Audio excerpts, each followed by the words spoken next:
Un chorro de cremas, ma. Listo. Oh, pues qué gusto tener a todos aquí en este programa de Encarados y de Spanish Public Radio. El día de hoy estamos con Mónica Dion, una amiga, muy amiga, que hace mucho no nos vemos, pero vamos a tener esta oportunidad de platicar y conocer un poco más de Mónica, que para muchos de nosotros es así como, wow, Mónica, por las películas que ha hecho, novelas, actriz, pero vamos a conocer un poco más de ella el día de hoy. Mónica, bienvenida a este programa especial de Encarados y de Spanish Public Radio. Muchas gracias. Saludos a todos los que nos están viendo. No, pues a ver, empecemos creo que por algo sencillo. Muchas veces dicen, bueno, a ver, ¿dónde nació Mónica? ¿Dónde creció? Empecemos por esa parte de tu vida. Platícanos un poquito de tu niñez, tu infancia, qué andaban haciendo, qué andaba haciendo tu mamá por los rumbos en donde naciste. Así lo dejo para que tú nos platiques. Pues más bien le pregunto a mi mamá, ¿qué andabas haciendo? Cuéntame, yo les cuento. Nací yo en Waterbury, Connecticut. Mi papá era norteamericano, de Waterbury también, de él. Y mi mamá, ¿cómo fue que conociste a mi papá? Lo conocí en Washington. Lo conoció en Washington, ¿en dónde? ¿En Georgetown? En Georgetown, en la universidad, sí. ¿Y qué estabas haciendo tú ahí? Estaba en la Universidad de Georgetown.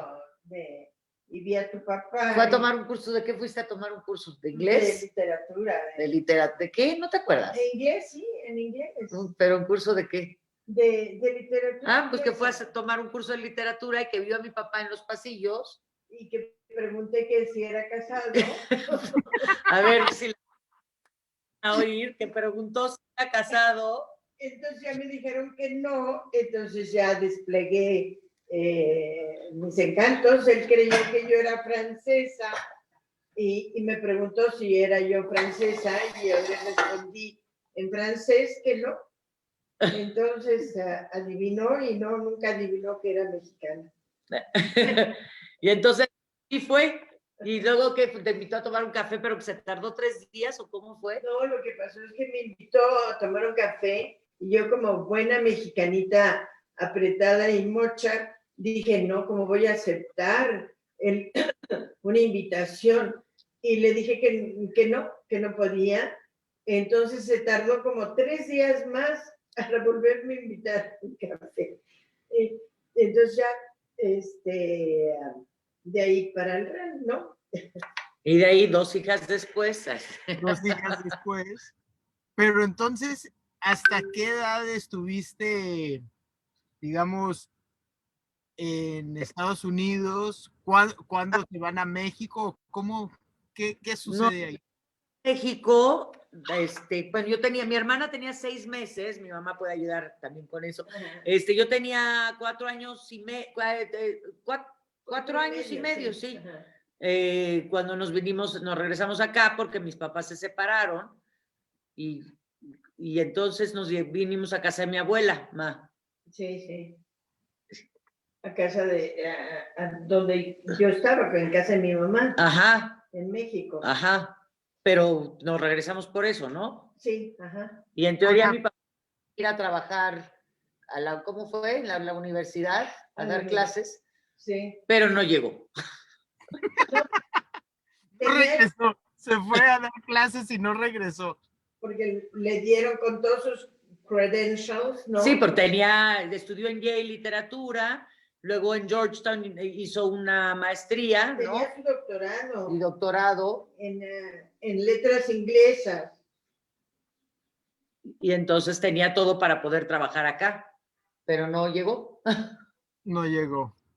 Ya se quedó allá. Oye, y entonces prácticamente, o sea, tu mamá, o sea, ¿creciste solo con tu mamá? Sí, bueno, mi papá lo veíamos, bueno, especialmente yo, mi hermana, como estaba tan chiquita, se tardó más en poder viajar. Yo desde los 6 años, ¿verdad? Sí. Desde los 6 años me mandaban, imagínate, eso ya no sucede ahora. Me iba yo los veranos a pasarlo con mi papá a Estados Unidos, primero en Waterbury, luego se mudó a Los Ángeles, estuvo también en Pasadena, bueno, que está ahí al lado. Después vivió en Las Vegas, que ahí es donde se murió, en Las Vegas, que ahí los veranos en Las Vegas sí fueron rudos.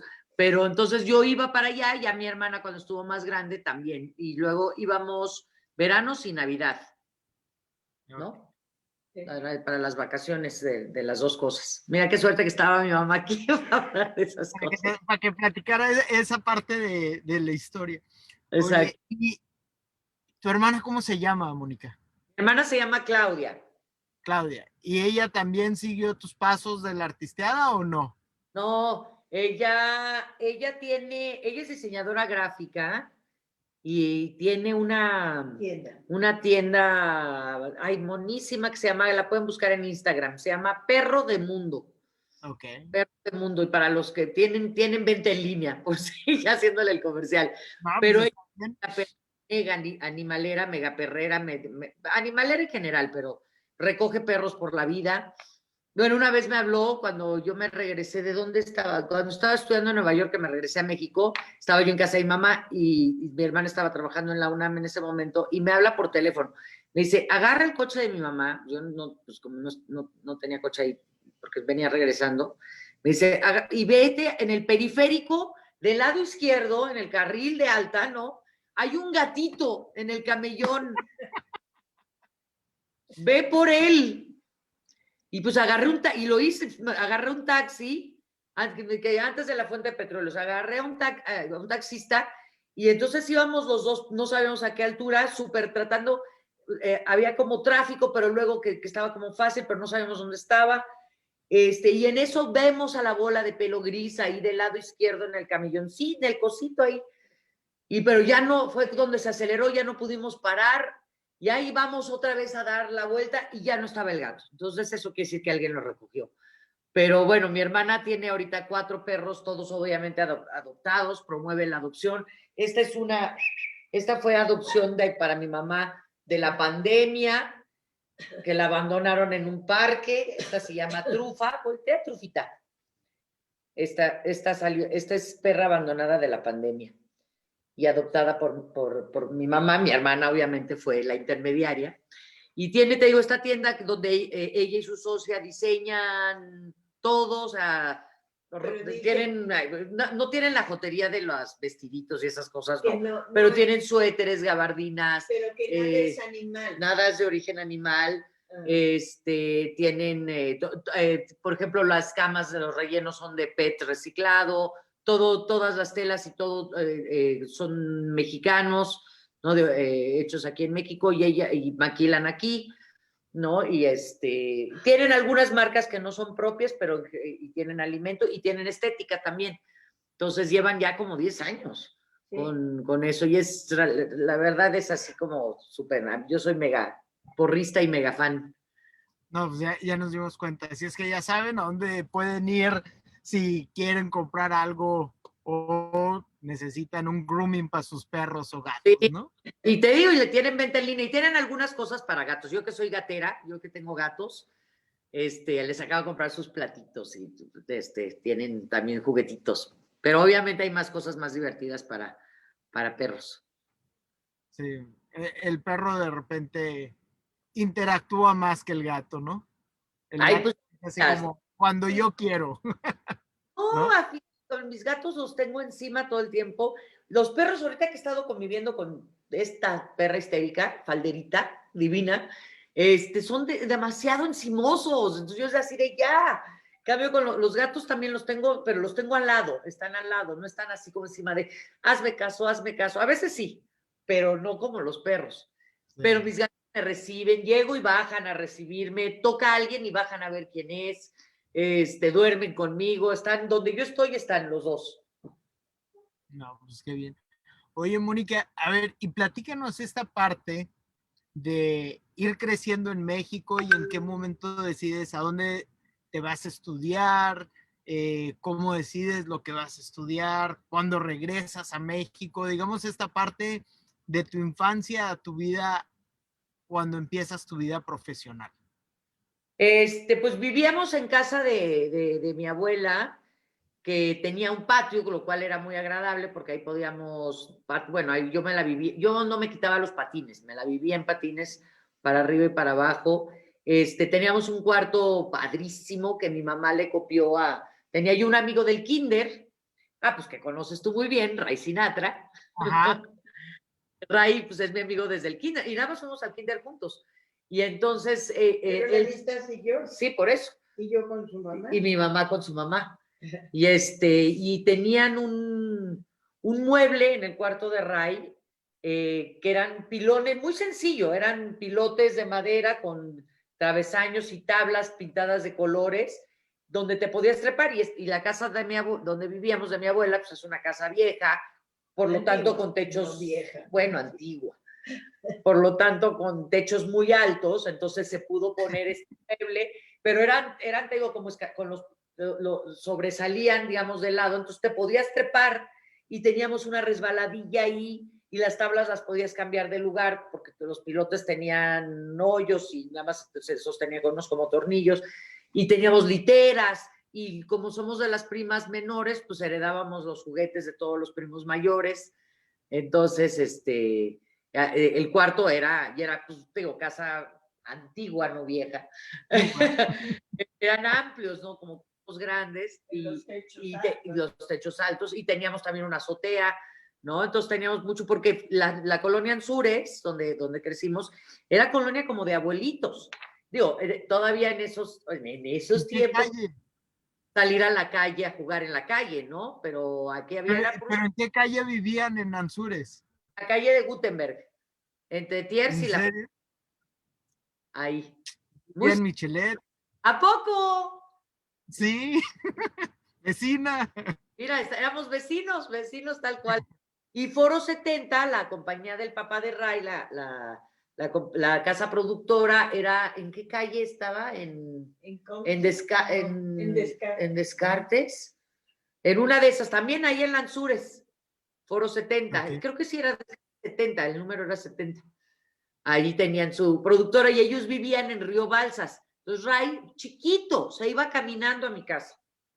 Caminando, se atravesaba el circuito interior que ya existía o apenas lo estaban haciendo, ya no sé. Bueno, se quedaba a dormir y mi abuela le daba el ataque.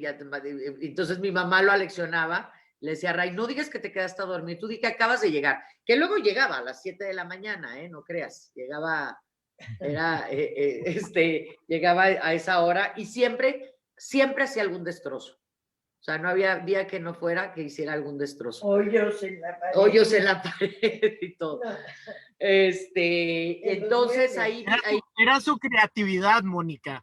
Era la creatividad de Ray desde chiquito, ¿no? Quería expresarse. No, y luego te acuerdas con la cuerda, brincando la cuerda, yo podía brincar la cuerda normal y entonces Ray ya lo conoces, ¿no? Cómo se pone.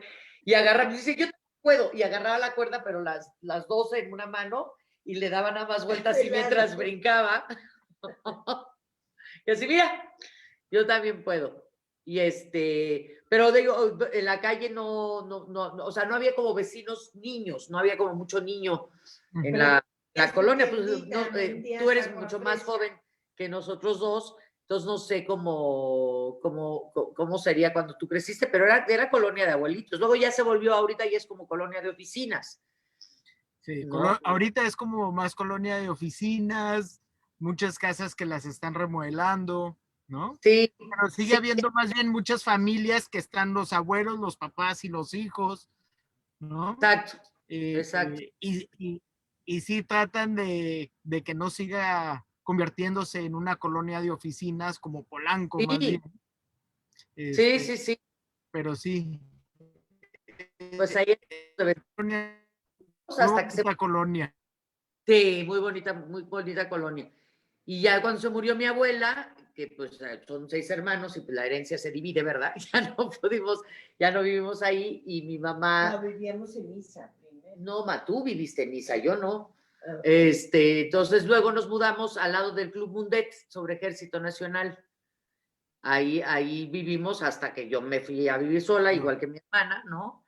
Y mi mamá, hace 2 años apenas, en abril van a ser 2 años, que se nos ocurrió que se mudara cerca de nosotros, porque aunque quieras o no, no es tan lejos, pero con el tráfico no hay donde estacionarse, es como una pesadilla y fue la mejor decisión que pudimos haber tomado, porque ahora vive en medio de mi hermana y en Enfrente del medio, parque. sí, está en la Condesa y mi hermana en la Condesa y yo en la Roma, entonces fue como una muy buena, una gran decisión. No, y ahorita más con todo lo que está sucediendo, más fácil, ¿no? ¿Eu? Que ahorita con todo lo que está sucediendo en la pandemia este último año, que esté tu mamá mucho más cerca de ustedes, como dicen, es una liviane. Fue increíble, o sea, de ver, digo, como si lo hubiéramos sabido, como si se pudo haber planeado. Y no, y además fue genial porque encontramos un departamento de los viejos, son viejos, que tienen estos tamaños, ¿no? Donde cupieron sus muebles, ¿no? Porque ya los departamentos carísimos, además, eran de los de que la cocina integrada, con la estancia no le cabía ni un sillón, ¿no? Entonces, tuvimos la fortuna de encontrar que se acababa de poner en renta, entonces fue todo como relojito, fue perfecto. Oye, ¿y a dónde te vas a estudiar? ¿Y qué decides ir a estudiar? Pues primero, lo que pasa es que los actores, yo pensaba, eran quién sé quiénes, o sea, no, eran como pues, los otros, o sea, no era algo que uno pudiera escoger, o sea, yo no lo tenía como contemplado como una carrera que yo pudiera escoger, o sea, los actores sucedían, pero pues en otro lado. Ray y yo hacíamos, Ray cuando se iba luego a Nueva York, iba a Broadway, y me acuerdo que fue a Broadway y regresó y montamos nuestro show, nos las pasábamos montando numeritos musicales o coreografías con Ray, le hicimos la coreografía al tema de Nadia Comaneci y me cargaba y bueno, entonces nos las pasábamos haciendo cosas, pero pues no sabía yo que podía hacer algo realmente en serio y entonces digo, no tengo nadie cercano, tengo un tío abuelo que fue escenógrafo, ¿no? Y pintor, que es Agustín Lazo, pero pues tío abuelo que ni conocí. Y entonces en la prepa, con el que era mi maestro de matemáticas, que también era actor, ahí como conocí este mundo que intuía que existía, o sea, de esas como sensaciones que tienes de una vida paralela que sientes que existe y de repente descubrirlo, ¿no? Y yo quería, de repente dije, pues voy a estudiar actuación y él fue el que me dijo, ¿cómo crees eso? No, olvídalo, no está bueno.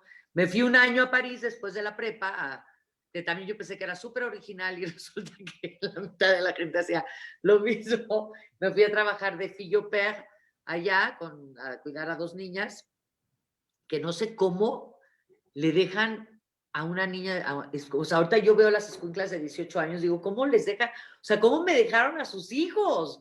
¿No? Encargados de un imberbe ahí, cuidando a 2 niñas. Entonces ahí estuve un año regresando, por lo tanto, con esa con esa como amenaza de no lo hagas, no te metas, me metí a estudiar primero artes visuales en la ENAP. Okay. Dije, bueno, a lo mejor hago escenografía, pero bueno, realmente ahí no, aunque tengo un dibujito, lástima que no estamos en mi casa, sino te lo enseñaba un dibujito que hasta enmarqué de esos tiempos, que me gusta, pero no era lo mío. Y ahí empecé a hacer teatro. Fue la primera obra que era una locura. Mi mamá era el público y era la que llevaba el público, que se llamaba Una en la Antártida. Y era en Licenciado Verdad, en el centro, a media cuadra de Moneda, o sea, a media cuadra del Zócalo. Entonces, al centro, mi mamá llevaba de repente 20 personas, llevaban, que nos llevaba el público. Porras, sí. Sí, totalmente, que ella llevaba a los amigos y todo, porque pues, en el centro era complicado. Y después de ahí me cambié y pedí mi cambio de carrera. Lo bueno, como yo estudiaría 2, que es la de químicas biológicas, yo cuando entré a artes visuales me hicieron examen de químicas biológicas, porque eso era lo que yo había estudiado. Entonces ya cuando me cambié a teatro me hicieron de área 4, ¿no? Y fue facilísimo el examen, así digo, pasé sin problema, porque claro, era un examen mucho más sencillo, no lo hicieron de área 2, porque qué bueno, la química y la biología ya se me hubiera olvidado. Y ya entré a filosofía y letras, a la carrera de literatura dramática y teatro, pero nada más empecé a trabajar. Yo en esa época trabajaba justamente con Ray en producción, en los comerciales y demás.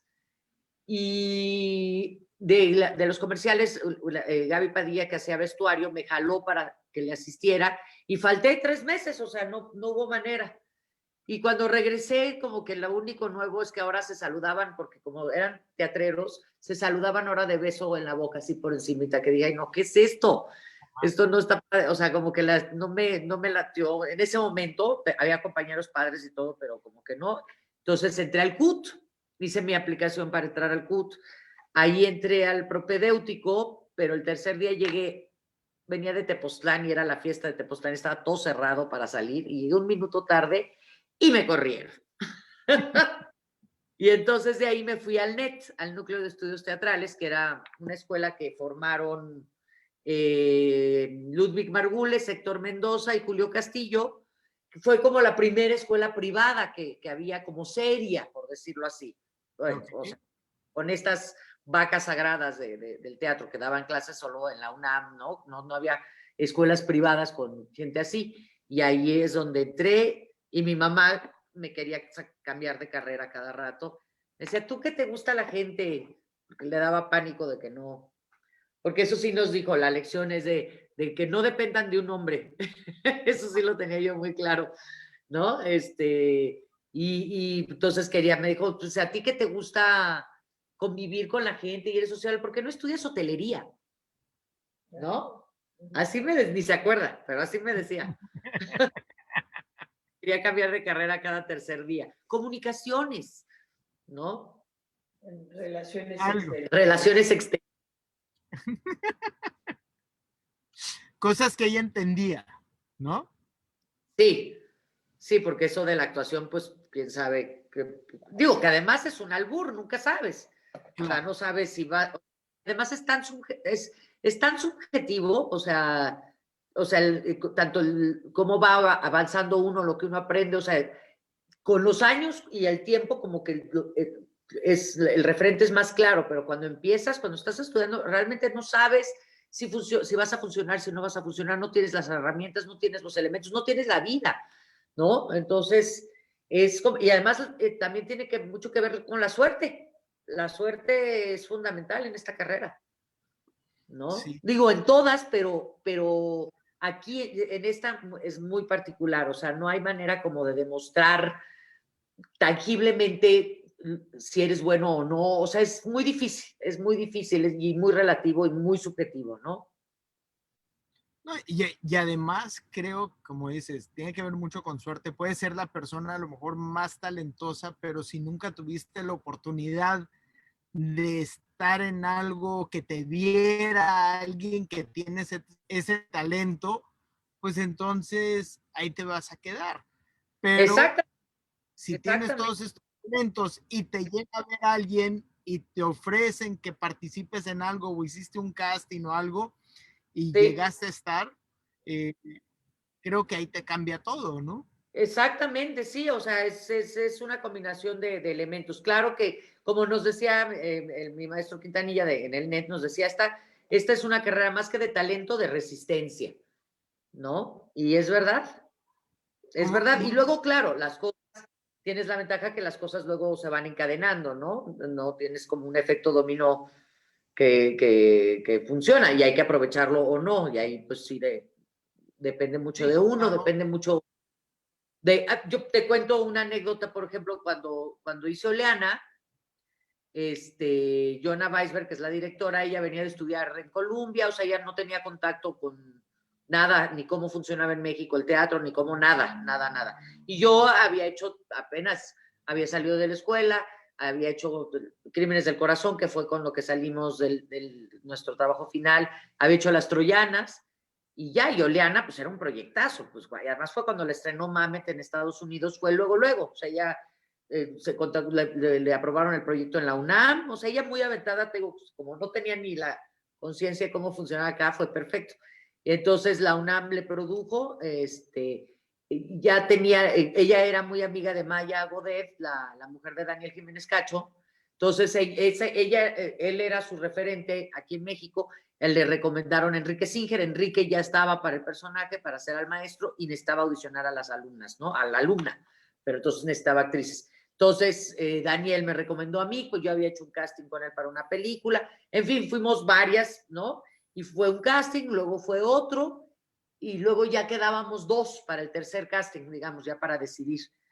Y Jonah nos pidió que fuéramos a recoger el libreto a la obra de teatro. Entonces, pues yo fui por él, ¿no? Por la obra, ¿no? Y en eso me habla que ya no hacía falta hacer la tercera audición, que yo ya me quedaba con el personaje. Y resulta que luego me enteré que la otra actriz, que no sé quién era, dijo, ay, ya me he visto lo suficiente, ¿no? Ya creo que tienes que saber si, o sea, plan así de, y nos dijo, yo no voy por un libreto. Y entonces ya no sé si a lo mejor, quién sabe si me lo hubiera quedado o no, quién sabe si yo era mejor que la otra o no. Pero así fue, o sea, una cuestión de suerte, de actitud, ¿no? De cómo aborda uno las cosas. Y esa obra, con esa obra, yo empecé a existir como actriz. O sea, siento que ese fue el turning point, ¿no? El momento, sí, realmente de empezar a existir como actriz, de que Enrique obviamente ya tenía mucho más experiencia, aunque yo ya lo había conocido desde antes, y tenía pues todas las amistades y la gente obviamente lo iba a ver a él, ¿no? Entonces ahí fueron críticos, o sea, porque los 2 primeros proyectos éramos todos muy nuevos, ¿no? No es lo mismo este proyecto que donde estaba Enrique, que no era tan nuevo, ¿no? Oye, Llevaba mucho público, sí, también llevaba mucho público. Iba de mamá gallina presumiendo a su hija. y al ser así como la obra, digamos, que te marca y que es como dices, tu turning point y es donde empiezas, la parte esta de estar ya en este nivel, ¿estabas nerviosa, tranquila, no lo pensabas? Pues yo creo que no ¿O lo pensé. qué era lo que pasaba por tu mente en esos momentos, no? No, Esa primera vez que se iba a abrir el telón, por decirlo. sí, pues digo, cuando estrenamos, no me acuerdo, seguramente estaba nerviosa, pero no soy, o sea, siempre es un nervio rico, no lo sufro, ¿no? Hay actores Okay. o sea, tú ves a Blanca Guerra, hasta digo, lo vi con ella La Gaviota, y era un manojo de nervios, o sea, se ponía muy nerviosa, por ejemplo, o sea, sí hay como una cierta nerviosismo, pero sí en ese sentido como de expectativa, ¿no? Emociones de... Ajá. Y y entonces, pero lo que te digo, lo que fue increíble, de repente sí sentir que ahora sí, porque antes me decían, ¿a qué te dedicas? Yo, pues estudio actuación, o sea, me daba como pena. Y a partir de Oleana, que además tuve críticas increíbles, Olga Harmon, que era la crítica seria de la jornada, o sea, hubo crítica, hubo mucha prensa muy favorable. Entonces, eso era como el ingrediente que faltaba, que sí necesitas, te digo, es tan subjetivo la labor, nuestro oficio, pues, que necesitas como esa aprobación para que te dé una seguridad y uno se pueda como atrever a más. Sí necesitas, siento tener ese como aprobación, tal cual, ¿no? Entonces, de ahí me vio, por ejemplo, Toño Serrano, ¿no? Que luego audicioné para Nada Personal. Toño, pues, era amigo de Enrique, o sea, toda esta gente que fue a verlo y me dieron 2 premios de teatro, no que los premios ayuden mucho, pero pues digo, en ese momento fue muy emocionante y te digo, necesita uno ese como, que te da como un push, ¿no? De seguridad, que creo que es necesario para atreverse, porque estás de repente muy vulnerable ¿no? y expuesto, ¿no? Ahí en un escenario, ¿no? Sí. Oye, a ver, y de esta parte de teatro, digamos, después llegas a estar en la pantalla grande, que es para mí una de las muy buenas películas, me quiero ir a esa, para que también nos platiques de los proyectos actuales en los que están, pero el tema de, creo que Sexo, Poder y Lágrimas sí marcó mucho a ese grupo de actores que participó en esa película? No sé si fue porque fue una película controversial, o sea, ¿qué fue? Eh, pero ¿qué es lo que tú recuerdas? Porque ya son que 20 años de la película o 2 años de que filmamos. No, van a ser, sí, 23 años van a ser. Filmamos en 98 y la película se estrenó en el 99. Y entonces la idea era hacer Sexo, Pudor y Lágrimas 20 años después, pero ya va a ser como 23 años después. Ni modo. Ya la cifra de 20, pero bueno, podemos redondear, ¿no? Mientras no sean más de 25, son 20, ¿no? Ya podemos redondear en... Pues yo obviamente vi la obra de teatro. La obra de teatro, ¿tú la llegaste a ver aquí? no, esa no. Ah, pues bueno, la obra fue un exitazo. La escribió Toño, él la dirigió, también la llegó a actuar. Yo la vi 2 veces y en una me tocó ver a Toño actuándola. Y fue un exitazo. Y era una obra de Bellas Artes de Limba. Estaba en el Teatro Galeón, atrás del auditorio, ¿no? Pero fue un boom. O sea, era una obra muy distinta, muy contemporánea. Además, un teatro, una comedia que sucede, por decirlo así, en Polanco, mexicana, como que no, y además, pero con un toque, o sea, con muy buen gusto, obviamente, de parte de Toño, pero, o sea, y con esta parte de producción de Limba, o sea, tenía, no sé, como no era la obra comercial, no en el teatro comercial que viene llena de prejuicios en ese sentido. Aquí como que se combinaron los elementos de un teatro bien hecho, no que el comercial no sea bien hecho, no quiero decir eso, pero de este teatro como serio. Carlos Trejo hizo la escenografía, pero a la vez era una comedia mega comercial. Entonces como que se juntaron los dos mundos y fue un fenómeno. Estuvo como 2 años en cartelera, 2 se fueron al 11 de julio y, en fin, el sabor de México al fondo. Claro. Y entonces, bueno, la obra, y yo me identifiqué curiosamente con el personaje que yo hice. Entonces yo ya para el momento que fueron las audiciones de la película, yo ya había trabajado con Toño en Nada Personal. Entonces ya me llamó, o sea, obviamente supongo que fue su idea de que fuera yo a audicionar. Y yo dije, ¿quién quita? Y pues chicle y pega, y entonces audicioné para los 3 personajes. Dije, no, igual queda. Y al final, los hombres, según yo, ya estaban, según Víctor Hugo, que no, pero yo digo que sí, ya estaban escogidos, que eran Demián Bichir, Jorge Salinas, Víctor Hugo Martín. Y las mujeres no, las mujeres había como 3 opciones por personaje. Me acuerdo que estaban las de la obra, que Cristina Michaus decía, pues sí, yo parezco su tía, ¿no? Que claro, pues es que la obra fue 10 años antes que la película, más o menos. Si no es que más, bueno, como 10 años antes. Entonces, pues sí, las actrices eran un poco más grandes. Fuera de Lisa Owen, que es de mi generación, que ella entró como después en la obra.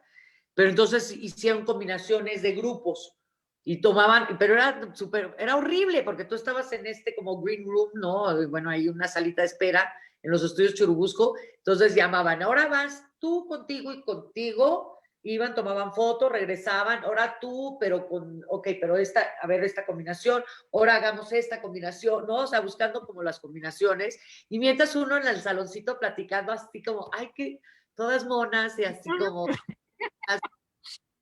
Así, hostia. Y finalmente como que escogieron el grupo que les latió, pues que les vibró, y ahí quedamos Ceci, pues que venía de estudiar en Chicago, Susana, ¿no? Que ya ella era bastante más conocida, y yo, ¿no?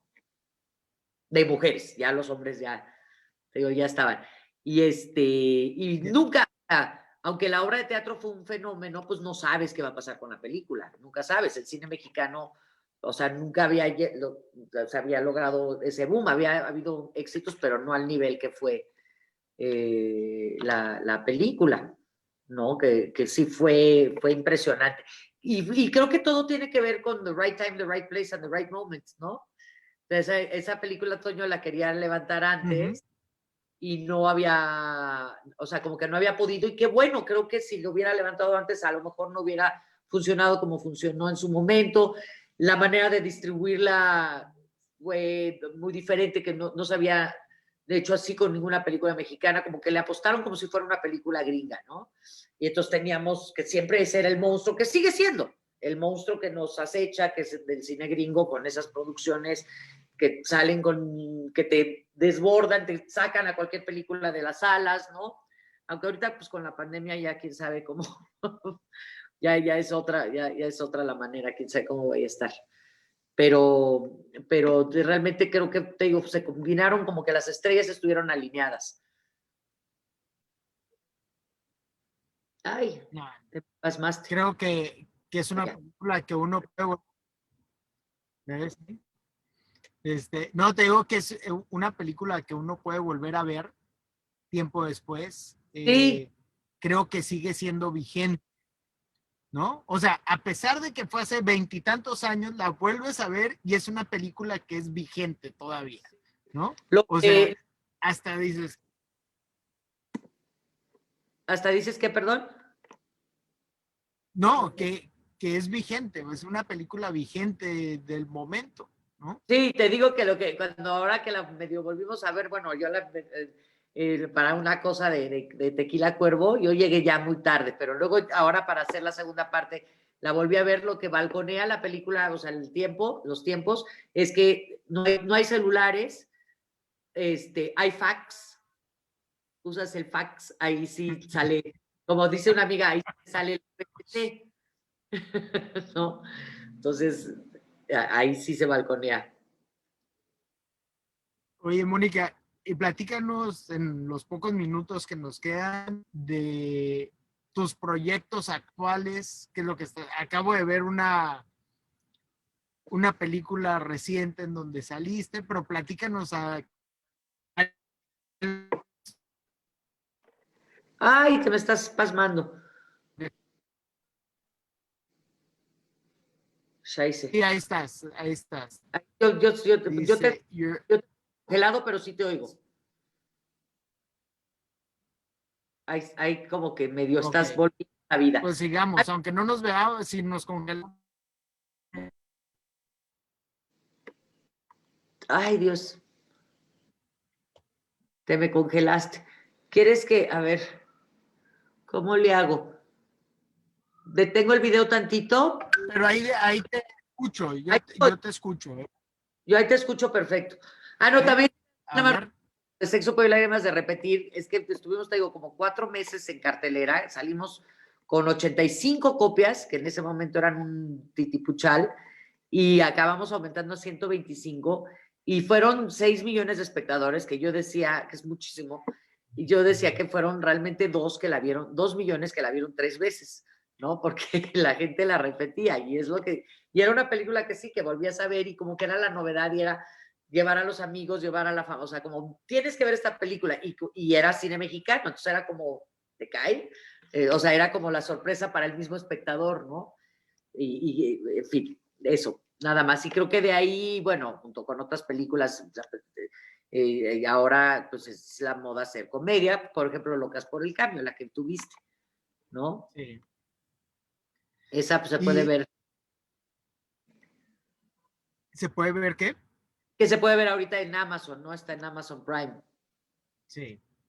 Eh, sí, creo que cuando veo alguna película o que sales ahí luego, ¡ay, Mónica! ¿No?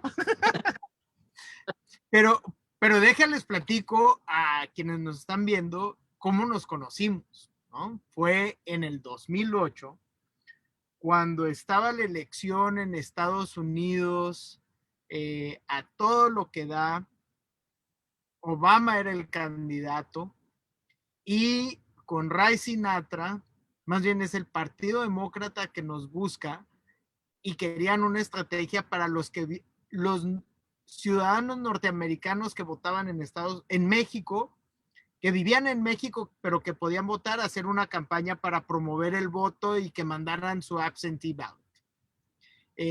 Ahí al final decimos, yo propuse que no, que más bien era los mexicanos decirles a los que estaban en Estados Unidos que fueran a votar porque eso iba a tener mayor impacto en ciertos estados. creo que ahí Ray Sinatra entendió perfecto la idea, la captó, la mejoró al 100% y buscó a varios artistas que salieron en este spot de diciendo, bueno, el de llámele, háblele hasta su suegra, pero que vote, el de somos 30 millones de latinos que vayan a votar. Y la rueda de prensa la hicimos Ray Sinatra, tú y yo, hablando de por qué los latinos tenían que votar en Estados Unidos, ¿no? Sí, sí, era lo de Rock the Boat. Sí, o sea, era, creo que, me acuerdo que nos decían, pero ¿por qué se están enfocando en Virginia, Colorado y Nevada? Y decíamos, porque son swing states que si el voto latino sale a votar ahí y vota por Obama, o sea, ya o sea, gana esos estados, por cómo funciona el voto electoral, ¿no? Sí, sí, sí. Y después en mi pre-campaña tú hiciste la voz en off del video ese que me hizo Ray Sinatra de feo pero abusado, ¿no? Exacto. Entonces, sí, o sea, cuando me dicen, ¿por qué feo por abusado? Es que dicen que cuando nací, mi tío Samuel me vio tan feo que lo único que pudo decir fue, parece que va a ser abusado, ¿no? Y ya de ahí, es algo que me platican mis papás siempre, ¿no? Entonces, creo que esta creatividad de Ray y saludándolo desde acá, Exacto. hizo conocernos, ¿no? Exactamente. Y era muy emocionante. Cuando hicimos la campaña había como, digo, lo mismo que ahora, ¿no? Cuando antes de las elecciones de Biden, digo, no hicimos, ya no hicimos la campaña acá, pero esa anticipación, esa era la palabra que estaba buscando. Pero es que es en inglés, creo que estoy haciendo una traducción literal de anticipation, ¿no? Ajá. Creo que en español no se usa esta anticipación, o sea, la sensación. Pero bueno, era como esa misma emoción y el nervio de que tiene que ganar Obama, ¿no? En ese momento era de, tiene que ganar, qué angustia. Lo mismo ahorita con Biden, digo, después de que ganó Trump, la primera vez que nunca lo hubiéramos creído, el pánico de que volviera a ganar, que decías, no, piedad, por favor, no puede volver a ganar. No, Exacto, ¿no? tiene que haber, no tanta como la que yo pensaba, la verdad me sorprendió, sí pensé que iba a ser mucho mayor la diferencia, pero la cantidad de gente que siguió votando después de conocerlo, hoy de acuerdo que hayan votado por él hace 4 años cuando... No, que aumentó el número de votos, ¿no? Exacto, además aumentó, porque más gente salió a votar también, pero después de conocerlo, o sea, lo que me parece increíble y que, o sea, increíble de no creerse, es que haya votado tanta gente después de verlo en acción y de escucharlo y de conocerlo. Eso es lo que no puedo entender. Pero bueno, such is life in the tropics. No, o sea, ahora van a ser 4 años de ver, o sea, sí hay una tranquilidad, ¿no? Para muchos, para otros no, pero creo que al final es un tema de, por ejemplo, me voy al tema del muro, ¿no? Yo creo que el tema de tener una división entre México y Estados Unidos, si tú hablas de por tema de tráfico de drogas, por el tráfico de armamento, por la trata de personas, si esas son las razones y los dos países hacen algo conjunto es muy diferente. Pero cuando es un tema de ataque hacia un grupo y esa es la única razón y lo que estás incentivando es el racismo, pues creo que esa parte es donde no debería estar ese muro, ¿no? Totalmente. Y creo que es las cosas. A lo mejor lo que quería hacer se puede justificar en ciertas formas, pero las formas también te dicen mucho, ¿no? Claro, ¿no? Y como dicen, o sea, y las palabras cuentan y las acciones cuentan, ¿no? Y lo que dices es una acción absolutamente violenta, ¿no? Y además cuando ves los diseños del cachito que se hizo, porque no se hizo nada, o sea, Sí. fueron migajas, o sea, y además la cantidad de dinero que se invierte en eso o que se tendría que invertir para realmente hacerlo, se puede invertir tanto mejor en otro tipo de programas que esté maquillada, que es poner un muro, porque además no sirve de nada. O sea, no es que eso Sí. vaya a solucionar ningún problema. La verdad es por otro lado, también estoy de acuerdo contigo. O sea, son otras las maneras, ¿no? Sí, definitivamente. Oye, Mónica, y para terminar, Ajá, ¿qué? entonces, Sí, te digo que para terminar, ¿qué es lo que a ti te gustaría compartir con quienes están viendo esto, con quienes lo van a ver después, porque también se queda grabado y lo retransmitimos y todo, y viviendo en estos tiempos de pandemia, ¿cuáles serían como, what's your wish? ¿No? bueno, primero, o sea, mi wish más inmediato ahorita, por lo que estamos hablando, es que they convict Trump. Lo tienen que hacer. Ese es mi Ok. wish. O sea, no puede ser que se salga con la suya. O sea, no puede ser que un pillo así se salga con la suya, perdón, no, ni él ni todos sus cómplices. Pero bueno, ese es mi primero inmediato. Ya veremos cómo esto queda grabado, qué pasa después de este 8 de febrero, bueno, que va a tardar. Pero bueno, Sí. mi otro, digo, hay muchos deseos. Tenemos que te voy a mandar una cosa que me mandaron unos amigos de The Economist de cómo ven como un análisis del 2021 y está bien interesante, porque después de esto que estamos viviendo, yo no creo que podemos y no creo que vayamos a regresar a ninguna normalidad, ¿no? Que cuál es la normalidad a final de cuentas. Creo que sí es un cambio brutal que va a haber en muchas estructuras, o sea, las oficinas, por ejemplo, ¿no? O sea, estos conglomerados, creo que pues, va a ayudar en el sentido del tráfico en las ciudades, ¿no? La gente ahora, yo creo que se va a quedar mucha gente trabajando en sus casas, pero mi deseo mayor es con la ecología. Con la ecología. Te mandé a tu Instagram estas mascarillas Sí, biodegradables, sí las vi. hemp, ¿no? O sea, tenemos, con esta cuestión de la pandemia, cuando empezamos que realmente nos quedamos encerrados, ver todos estos videos, ¿te acuerdas que empezaron a salir y era súper esperanzador de los delfines regresando a Venecia, Ajá. de las cabras en Escocia, ¿no? No sé, o sea, los animales retomando también lo que es su espacio, porque somos el peor animal, o sea, invadimos y destruimos lo que tenemos enfrente. Entonces, una reconsideración hacia nuestro futuro inmediato, hacia el futuro, pero hacia nuestro futuro inmediato y hacia nuestro presente, que sí es una conciencia ecológica, o sea, te digo, con esto de las mascarillas y de los hospitales, estos trajes, todo lo de la comida para llevar, ¿no? O sea, tenemos digo, por lo menos lo que nos corresponde a nosotros, buscar la manera, este, que podamos nosotros aportar nuestro granito de arena, estar muy al pendiente de votar o de presionar a los que son especialmente en Estados Unidos, que aquí eso como que no sé cómo funcione, pero allá sí puedes presionar a quien te representa y que busquen realmente decisiones, que Biden estaba encima de eso, ¿no?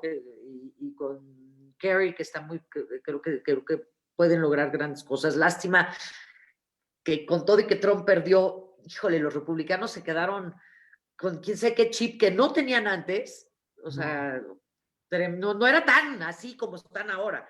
Pero sería importante de todos tomar esa conciencia, ¿en qué siglo creen que estamos viviendo?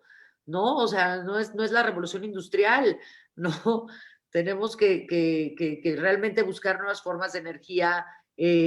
Ahora ha sido con esta pandemia también, al principio de no subirse ni a Uber ni a nada, la bici, o sea, redescubrir la bici y aquí que sí nos podemos, por lo menos en una zona, transportarse en bici ha sido como, ya han hecho carriles de bici, ha estado increíble, pero tenemos que buscar energía renovable, o sea, otro tipo tenemos que reinventarnos en muchos sentidos, que obviamente la pandemia vino a imponernos, pero a lo mejor es una Sí. oportunidad de realmente de poner un alto y darnos cuenta que por ahí no íbamos, ¿no? De reflexionar, ¿no? Así, y hacia dónde queremos ir, ¿no? Exactamente, exactamente. No, pues muchísimas gracias por haber estado charlando conmigo aquí en Encarados, en Spanish Public Radio, conocer a tu mamá, conocer un poco de tu infancia, cómo conocer a tu papá, ¿no? Creo que esa Ay, parte es bonita, porque muchas veces digamos, las personas, los actores políticos o actores de teatro, películas, personas que vemos como referentes, muchas veces no conocemos como muchas cosas de su vida personal, ¿no? Y al final lo que nos damos cuenta es que sí son personas también, tienen su familia, exacto. conviven, tienen sus perros, tratan de rescatar a un gato, ¿no? Y aparte, pues al final estás formada, pero no solo por ti misma, tu familia, tus amigos alrededor, pues tienen gran parte en esta formación. Eh, digo, no me hubiera imaginado que Ray y tú eran amigos desde el kinder, ¿no? De kinder, Entonces, preparada, luego te mando fotos y las anexas ahí de Ray y yo de chiquitos. me Desde los encantará. 5 años y medio, 6 años, 5 años y medio por ahí, somos amigos. No, pues, sí. Pues Sí, te mando un besote, espero que sí, muy pronto nos podamos ver. sí. Oye, Eh, quiero mucho agregar otro, éxito con tus... Sí, dime. también del trato a los animales, a propósito, Ok, ¿no? De respetarlos, total. ¿no? No, Entonces, pues bueno, Mónica, muchas gracias, gracias. Aaron. No, Saludos a a todos. ti. Y ojalá sí nos podamos ver pronto. Sí, gracias. Besos. Gracias. Bye. Bye. Este fue un programa especial de Encarados y de Spanish Public Radio con Mónica Dion. Saludos. Bye.